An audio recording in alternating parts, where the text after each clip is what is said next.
Eh bien, bonjour à tous les amis, on se retrouve aujourd'hui pour une nouvelle vidéo et ma dernière vidéo pour l'instant jusqu'en fin de semaine car je pars du coup hier après-midi parce que là vous la voyez normalement lundi, je suis pas, enfin ou alors d'autres jours mais je, je l'ai publié le lundi et je la fais le dimanche midi parce que je pars du coup en vacances donc voilà.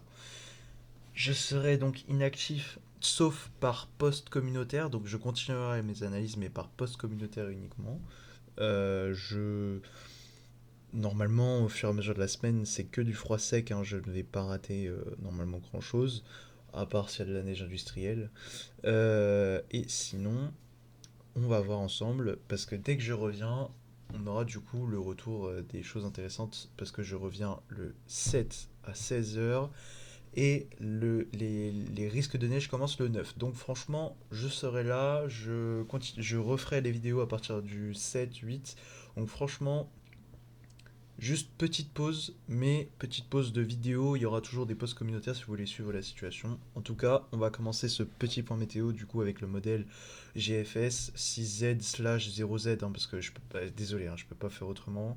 Il n'y a pas grand chose en changement, vous voyez, mais là, voilà, il y a ma vidéo qui est sortie hier, il y aura celle-là, et maintenant, on va voir ce que ça va donner sur les modèles ce matin, sachant que j'ai vite fait regarder, et pour l'instant, bah, ça reste froid, hein. De toute façon, il y a eu un accord hier pour le froid, notamment pour cette goutte froide qui, vous le voyez ici, se rattache à l'autre goutte froide, mais plus sur l'Europe de l'Est, hein, comparé aux 2 derniers jours, puis est plus intense et se rapproche de la France en allant plus vers son nord, mais la partie nord-est du pays sera quand même bien concernée, sachant qu'il doit y avoir une autre goutte froide ici qui va se former, qui est vue par les modèles ce matin, enfin, ce scénario est plus vu ce matin que hier, avec une deuxième goutte froide qui empêche la première de se loger entièrement sur la France, ce qui fait qu'il y aurait quand même une grosse partie du pays, notamment l'ouest et le sud, qui seraient concernés plus par l'anticyclone que le froid et les perturbations, comparé au nord et à l'est,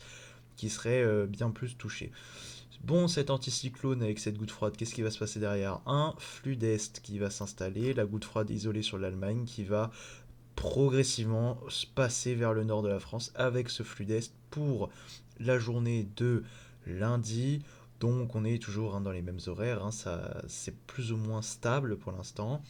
On va ensuite avoir cet anticyclone qui va s'installer en hauteur au niveau de la Scandinavie. Et là, gros changement comparé à hier, les minimums de pression sont côté russe et les maximums sont côté groenlandais. Et là, c'est différent de comparé à hier, car hier c'était plus l'inverse avec un zonal qui était encore bien présent sur cette partie-là, mais ce zonal bah, disparaît totalement sur GFS ce matin, avec du coup une giga supramaster vague de froid ici qui va descendre côté Europe de l'Est, mais un temps tout à fait normal chez eux, hein. Et chez nous, on va avoir l'installation de ce flux d'est qui va se rafraîchir, hein, on le voit ici avec la couleur qui se rafraîchit, et des perturbations. Donc on aurait, d'après GFS, pas le retour de zonal. Par contre, on aurait un temps quand même mitigé avec euh, des températures froides au nord et à l'est et douces dans le sud, hein. Là, on aura des vrais contrastes et on aurait surtout des vrais, un vrai temps d'épisode neigeux. Et là, vous le voyez par exemple, on a ce gros épisode neigeux avec une dizaine de centimètres pour l'ouest qui s'installe sur les prévisions de GFS ce matin. Donc, bien évidemment, rien n'est fiable, hein, sur les prévisions des épisodes neigeux, hein, je le répète, on est beaucoup trop loin encore, mais là, vous voyez, il y a un conflit, un beau conflit qui démarre dans le centre et qui remonte avec le redout qui passe sud-ouest-nord-est et la fraîcheur qui reste côté nord-ouest. Alors ça c'est quand même assez rare comme configuration, j'ai envie de dire, mais bon, en vrai, pourquoi pas, hein, ça donnerait de la neige sur des zones qui n'en ont pas tout le temps, qui en ont moins que les régions par exemple de l'Est ou même du centre-Est, sud-est. Et voilà, après, bon, c'est pas fiable, c'est dans longtemps, hein, on sait que ça va encore évoluer. Pour les GEFS, on va aller voir la moyenne. La moyenne des GEFS voit du coup cette goutte froide s'unir quand même plus du côté de l'Est maintenant, hein, donc ça suit GFS. Et la descente sur la France, bloquée vers l'Allemagne avec une remontée anticyclonique ici. Un flux d'est-nord-est continental bien froid par contre, qui lui ça ne change pas. Et par la suite, sur la moyenne, on voit que le zonal existe encore ici et que ici il n'y a pas de minimum et il y a le maximum du coup de l'anticyclone sur la moyenne. Donc on voit que GFS n'est pas en accord sur la fin d'échéance avec son sa moyenne, hein. Donc les Américains ne sont pas en accord entre eux. Par contre, ce qui est bon, c'est qu'on reste plus ou moins dans le froid et on voit l'intensité de la goutte froide qui va toucher le pays avec du -2 à -4 sur le sud et la Bretagne, du -4 à -6 sur toute la partie centrale, sud-est et nord-ouest du pays, et tous les Hauts-de-France et le Grand Est seraient entre -6 et -8 en altitude. Donc franchement, c'est vraiment des grosses températures froides. Le risque de neige qui arrive directement dès samedi, hein, pour l'Est, même en Alsace vendredi, hein, ce risque de neige. Euh, on voit, hein, les régions du sud-est et du nord-est qui sont concernées par vraiment un risque neigeux pour l'instant. Puis, avec la suite vers lundi, le risque s'étale plus sur le nord du pays en globalité, avec la Normandie qui garde toujours son risque, le centre, les Hauts-de-France un petit peu, et donc voilà, hein, ça risque niveau couche de neige. Par contre, le sud-est, je pense, sera le plus concerné, hein, j'ai l'impression. Après, il y a le nord-est et après la moitié nord en moyenne dans le pays. Euh, Là, on peut regarder par exemple les températures. On voit que c'est des gelées assez récurrentes. Mais après, la douceur revient, hein, même sur la moyenne à partir du 13, notamment pour les régions de l'ouest, hein. Seule l'Alsace-Lorraine, j'ai l'impression, serait un peu épargnée par le redoux, dû au fait qu'il y a encore des gelées. Mais toute la France prendra son coup au fur et à mesure de la semaine, hein, parce que on voit bien que les températures douces reviendront après le 15. Donc ça, c'est, je pense, ce qui va arriver par la suite, hein, c'est que le temps froid va durer jusqu'à la mi-février. À partir de la mi-février, il va y avoir le redoux. Donc on va voir, hein, ce que ça va donner. Soit ce sera un redoux zonal, soit ce sera un redoux anticyclonique, mais il y aura un redoux, hein, ça c'est sûr. On va pas pouvoir rester dans un temps froid comme ça, malgré tout.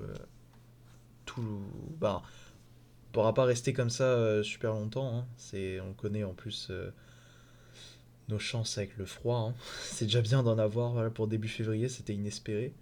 Donc là, on a CEP qui voit une goutte froide un petit peu plus élargie et moins froide, plus anticyclonique aussi, et qui se passerait plus sur la France avec un bon flux d'est-nord-est et qui s'intensifierait en allant vers l'Atlantique. Un anticyclone totalement scandinave et une deuxième goutte froide qui viendrait de Russie. Oh, c'est pas mal ça. Et en fin d'échéance, les gouttes froides s'intègrent au zonal et un flux de sud sur notre pays, donc le redoux à partir du ouais, 13, entre le 13 et le 15, hein, 14 je dirais. Et donc du coup, vous voyez au niveau des masses d'air, les masses d'air qui vont se rafraîchir. Oula, CEP vraiment très froid, hein. Ah oui, pas mal, hein. Pas mal du tout. CEP qui est très froid, mais je sais pas s'il va être très neigeux. Ah, des averses sur le nord-est, des averses sur le nord, enfin vers la Normandie aussi. Ouais, CEP est très sec, j'ai l'impression, des averses. Une perturbation sur les côtes de la Manche pour jeudi, à mon avis avec le redoux. Et puis ouais, bon, CEP pas très neigeux, mais en tout cas assez froid, hein, ça c'est sûr. Il va être avec des fortes gelées. À mon avis, il les voit déjà. Il n'arrive pas à bien les modéliser, mais bon, s'il y a un ciel dégagé et en altitude on a du -12, -10, -12, c'est vraiment que bah, ça va être plus froid au refroidissement nocturne. Et à mon avis, il n'y aura pas des grosses températures en pleine journée entre le ouais, 8 et le 14. Ça va être vraiment une bonne partie froide qui nous attend. Bon, GEM, il voit la goutte froide. Il envoie une deuxième et il voit un flux continental. Un flux continental jusqu'à bout d'échéance. Bon bah, c'est pas mal, hein. Il reste calqué sur les autres avec la goutte froide du continent qui vient se loger sur la France. Un temps bien froid, en altitude en tout cas, et une deuxième arrivée derrière. Au niveau des couches de neige, qu'est-ce qu'il nous voit? Oh, eh ben voilà. Alors, il voit pour le 7 et le 8 un épisode neigeux sur l'est et le centre-est. Et après, il voit peut-être des averses, encore donner des fines couches de neige sur la moitié nord, mais l'essentiel, surtout de la neige, serait de ce que je vois sur le nord-est. Ouais, vous voyez là, petite perturbation. Que voilà, au niveau des risques de chance, hein, si vous êtes dans la partie est, soit nord-est, soit sud-est, même centre-est, vous avez vraiment vos chances, je pense. Si je marque par exemple Strasbourg,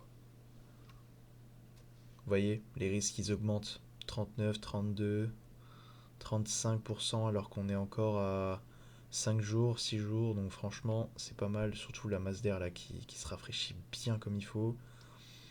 Et après c'est encore flou. Si on prend par exemple Lyon, Lyon ils ont moins de risques que Strasbourg alors que franchement ils ont plus de chances d'avoir des grosses quantités de neige, hein. Hauteur de neige. Voilà. Il y en a un, il va jusqu'à 18 cm, mais oui. Voilà, donc c'était pour vous montrer que sur un axe vraiment Lorraine, Alsace, Franche-Comté, le Lyonnais, toute cette zone-là a vraiment beaucoup de risques. Du coup, vu que ça vient de l'Est et du Nord-Est, ça a vraiment beaucoup de risques, hein, avec les Ardennes. Et la deuxième zone le plus à risque, je pense, c'est Normandie, le centre ici et les Hauts-de-France et l'Île-de-France. Donc ici, je dirais presque un... Pour l'instant, je dirais 30% de chance. Et toute cette zone-là, 50% de chance de voir de la neige. Ce n'est que mes pronostics. À quelques jours encore en avance, hein, sachant que c'est que des pourcentages de chance, hein. Franchement, la perturbation, elle peut arriver ici, ici, ici. Franchement, rien n'est fiable pour l'instant au niveau des localisations de la neige, hein. Tout ce qu'on sait, c'est qu'on a des pourcentages de chances que ce soit plus élevé dans cette zone-là, donc toute la façade est du pays, que dans cette zone-là, par exemple, ou alors dans le sud, etc. Sachant que la Bretagne n'est pas exclue au niveau des averses et du giboulée, donc toute la façade nord-ouest aussi a ses chances, mais le plus de chances, vu que ça vient par la goutte froide, donc en premier lieu, le plus de chances de neige serait d'abord dans le nord-est, puis dans le sud-est, et après on verra pour le nord-ouest, car c'est à peu près ça l'ordre chronologique des choses. On va voir ce que ça va donner. En tout cas, le froid revient, la neige risque bien de revenir elle aussi, et pour le plus grand plaisir des hivernophiles comme moi. Merci d'avoir regardé cette vidéo. On se retrouve dans quelques jours en vidéo et dans pas longtemps en post communautaire. Merci d'avoir regardé cette vidéo. C'était Maxence Météo. Ciao.